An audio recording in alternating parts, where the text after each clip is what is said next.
Hey everybody, it's Tim Van Orden coming to you from the Old Stage Road in Woodford, Vermont.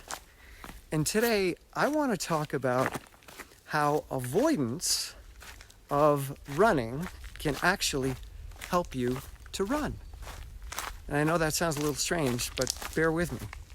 Today I was totally uninspired to move my body. And when I say uninspired, I was avoidant. I knew it's something that I wanted to get done, number one, because I'm committed to fitness and an active lifestyle, but number two, because I know it changes my state. It's an incredible opener for me. I don't want to say de-stressor because that's never my goal. What it does is it opens me up and it reactivates brain regions that have been turned off during stress. So the goal is not to remove stress. The goal is to widen the lens that I experience myself and the world through, and movement, especially in a natural environment, is one of the best ways to do that. But here's the challenge. When you're stressed, you're inhabiting a very, very small network in the brain. It's part of the fight or flight system.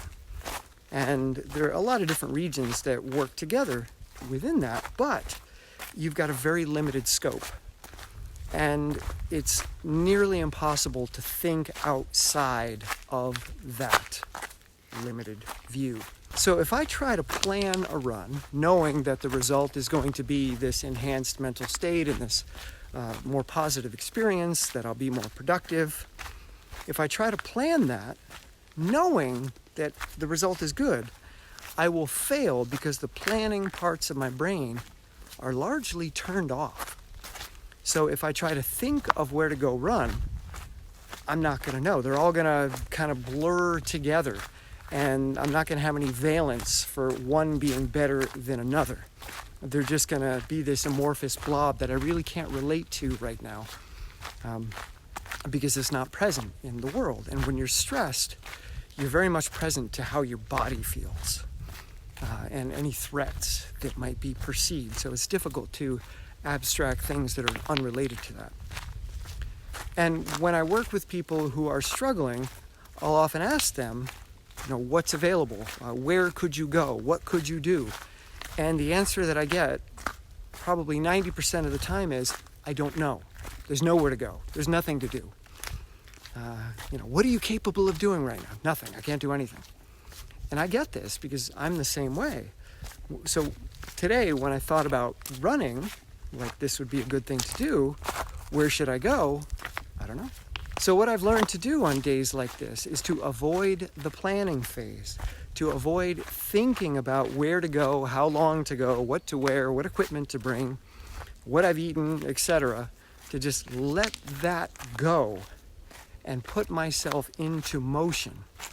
And it's fascinating because I did this workout 2 days ago, and it's very difficult. Climbs over 1,200 feet in 2 miles on a pretty challenging surface. So every step, you've got to be really, really attentive. You can't just run and go off into dreamland. You got to think about what you're running over. And it's a hard, relentless grind. So, I found it fascinating that my body brought me here. I just got in the car and this was the place. Why?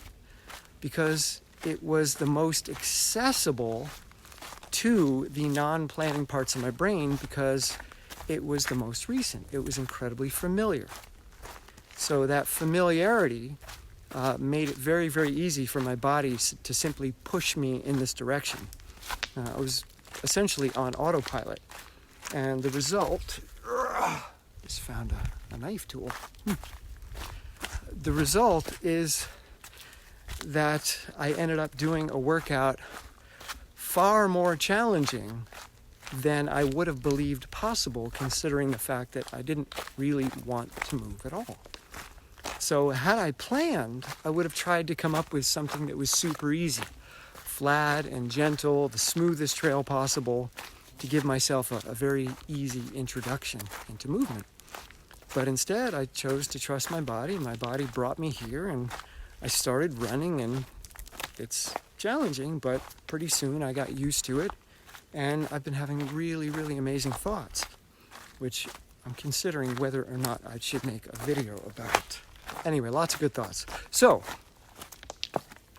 if you find yourself challenged to move, to engage, avoid planning. Avoid thinking about it. Avoid giving yourself a reason not to do it, because you're not going to find an easy, readily available answer when you try to think, because that part of your brain is largely turned off. So simply put yourself in motion and let your body take you to the place that it knows well within that domain. So my goal was physical movement. Okay, body, you tell me what is most familiar to you.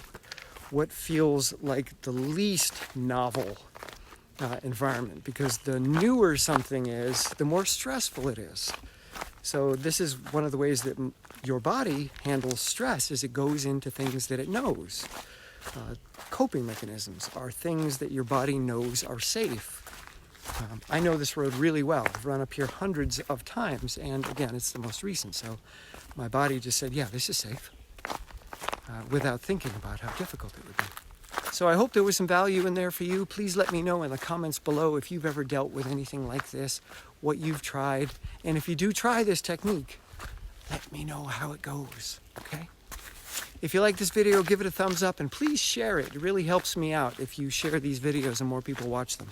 And subscribe to the channel if you haven't yet done so. And if you want to help out even more, come on over to Patreon. Just $1 or $2 a month. And you keep me in this game. Okay, I'll see you soon.